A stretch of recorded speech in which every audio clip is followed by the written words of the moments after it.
Buenos días, estimados participantes. Bienvenidos al siguiente tema denominado Manejo de la comorbilidad, tuberculosis y VIH. Soy la doctora Rosa Terán, médico infectólogo, integrante del equipo técnico de la Dirección de Prevención y Control de VIH del Ministerio de Salud. Toquemos ahora algunos puntos relacionados con la coinfección, VIH y Mycobacterium tuberculosis. Las personas con VIH tienen entre 20 y 30 veces más probabilidades de desarrollar tuberculosis activa que aquellas sin VIH.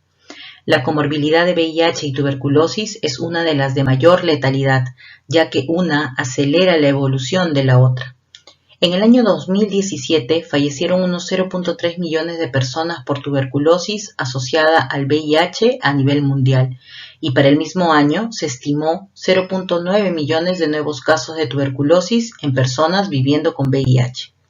La tuberculosis es la principal causa de morbimortalidad entre las personas que viven con VIH en todo el mundo. Es por esto que la Organización Mundial de la Salud recomienda actividades de lucha conjunta frente a la tuberculosis y el VIH basadas en la colaboración, medidas de prevención y tratamiento de la infección y de la enfermedad. Y con relación a esto, hay 3 puntos importantes relacionados con la coinfección VIH y tuberculosis.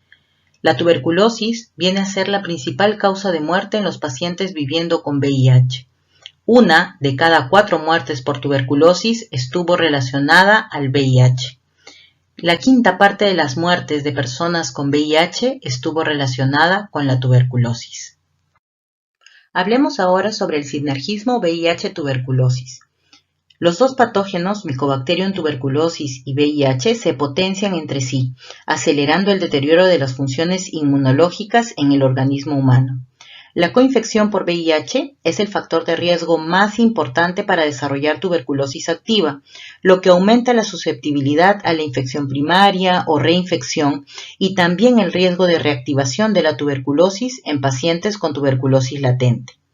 La infección también tiene un impacto negativo en la respuesta inmune al VIH, acelerando la progresión de la infección por el VIH al estadio SIDA. Mycobacterium tuberculosis y el VIH comparten reservorios anatómicos como el pulmón, y se ha sugerido que los pacientes con tuberculosis tienen un microambiente que facilita la infección por VIH. La tuberculosis activa se ha asociado con una pérdida acelerada de los linfocitos TCD4 y un mayor riesgo de infecciones oportunistas. La tuberculosis condiciona alteraciones inmunológicas, debilitando la respuesta del organismo al VIH, desarrollándose un sinergismo fatal. A mayor carga viral, habrá menos recuento de linfocitos TCD4 y por ende la progresión al estadio SIDA. La gran mayoría de las personas infectadas por Mycobacterium tuberculosis no desarrollan tuberculosis activa. Sin embargo, este escenario es distinto para las personas coinfectadas por VIH. La principal característica de la inmunosupresión en pacientes con estadio SIDA es la pérdida de linfocitos TCD4 en la sangre, tejidos linfoides y mucosas, lo que obviamente es un factor importante que contribuye al aumento del riesgo de desarrollar tuberculosis activa. Sin embargo, como podemos ver en la imagen, la susceptibilidad a la tuberculosis aumenta poco después de la infección por VIH.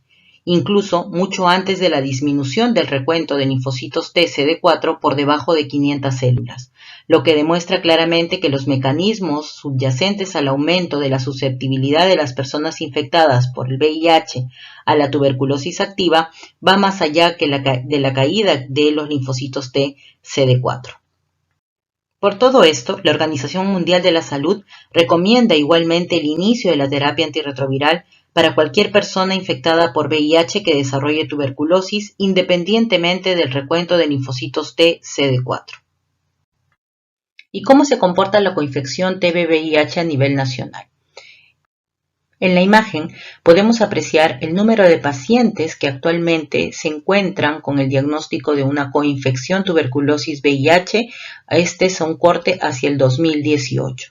Como podemos ver, hacia el año 2018 teníamos 1.895 pacientes viviendo con VIH y que además tenían una coinfección con tuberculosis.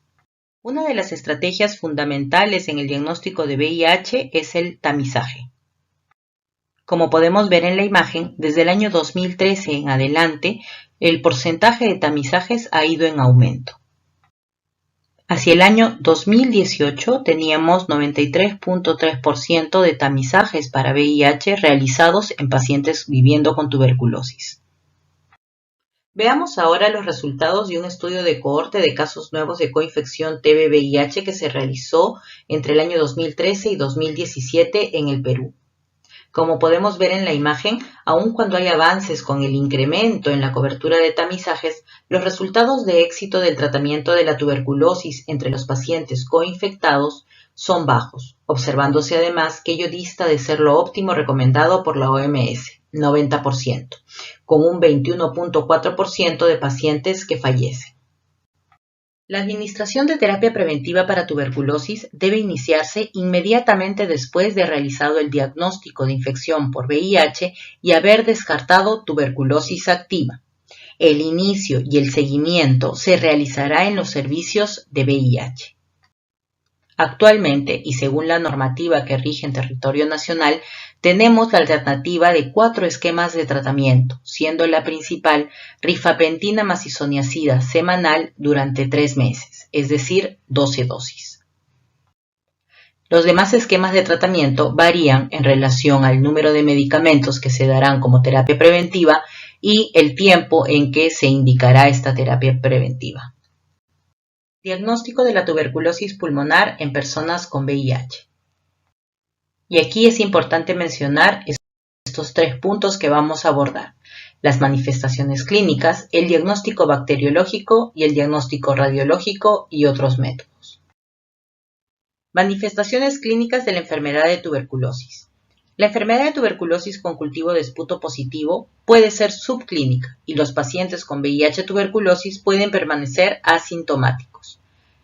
En pacientes con recuentos de linfocitos TCD4 mayor a 200 células, la tuberculosis relacionada con el VIH generalmente se parece a la tuberculosis entre las personas sin VIH. La mayoría de los pacientes tienen una enfermedad limitada a los pulmones y las manifestaciones radiográficas de tórax frecuentes son infiltrados en el lóbulo superior con o sin cavitación. En pacientes con recuentos de linfocitos TCD4 menor a 200 células, los hallazgos radiográficos de tórax de tuberculosis pulmonar son marcadamente diferentes. Los infiltrados no muestran predilección por los lóbulos superiores y la cavitación es poco común.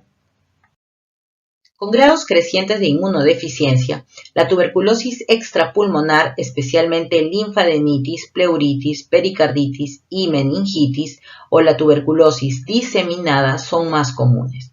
Las manifestaciones clínicas de la tuberculosis extrapulmonar en personas con VIH no son sustancialmente diferentes de las descritas en personas sin VIH. La tuberculosis debe ser considerada en los procesos de enfermedad que involucran cualquier sitio del cuerpo, especialmente los procesos relacionados con el sistema nervioso central o los síntomas meningios, cuando el tratamiento temprano de la tuberculosis es esencial para mejorar los resultados. Después del inicio del tratamiento antirretroviral, la reconstitución inmunológica puede desenmascarar la enfermedad de tuberculosis subclínica, lo que da como resultado reacciones inflamatorias pronunciadas en los sitios de infección. Diagnóstico radiológico de tuberculosis. Vamos a separarlo en 2 grupos. Aquellos pacientes que tienen una inmunodeficiencia leve, es decir, un conteo de linfocitos TCD4 mayor a 200, y aquellos pacientes en donde tienen una inmunodeficiencia severa, es decir, un conteo de linfocitos TCD4 menor a 200.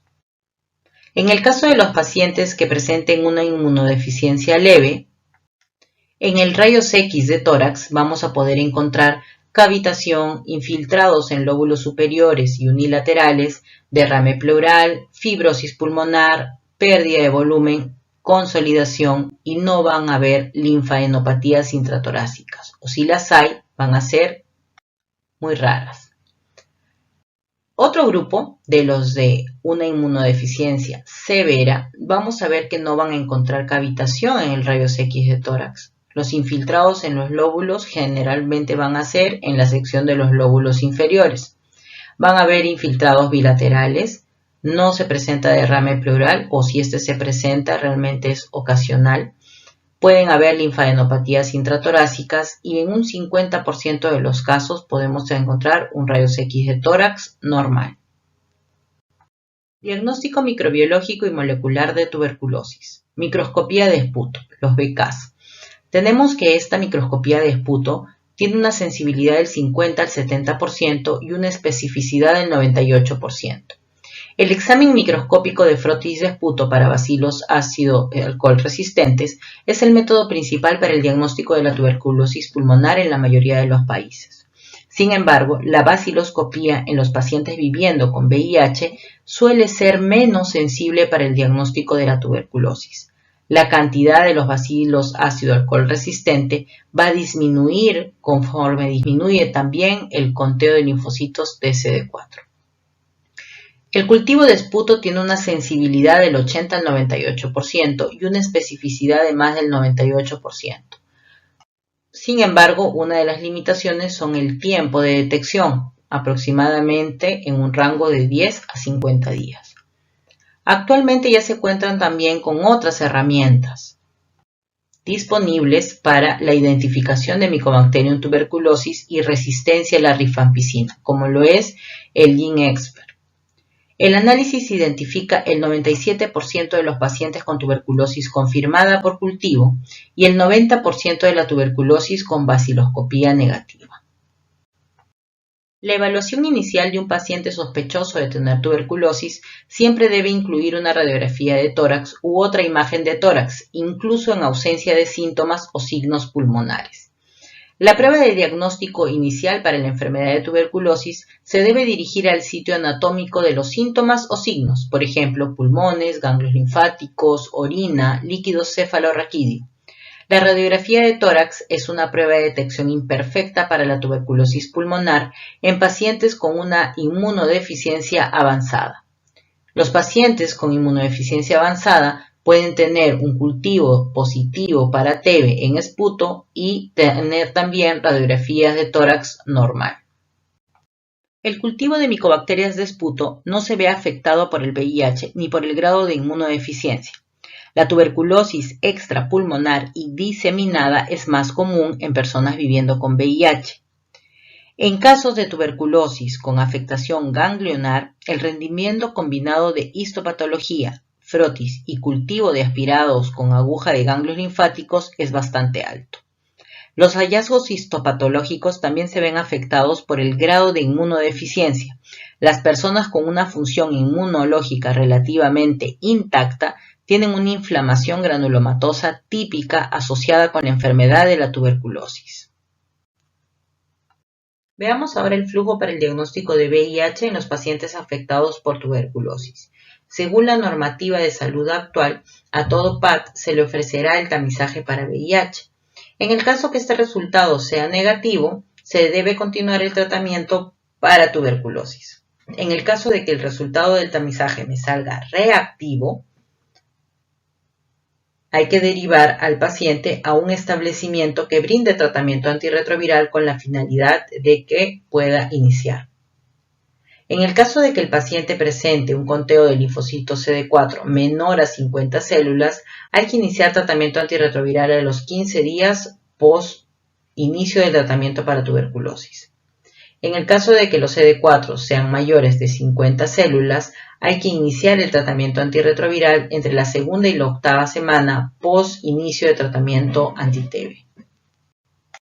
Veamos el flujograma para diagnóstico y tratamiento de la tuberculosis en los pacientes viviendo con VIH mayores de 18 años.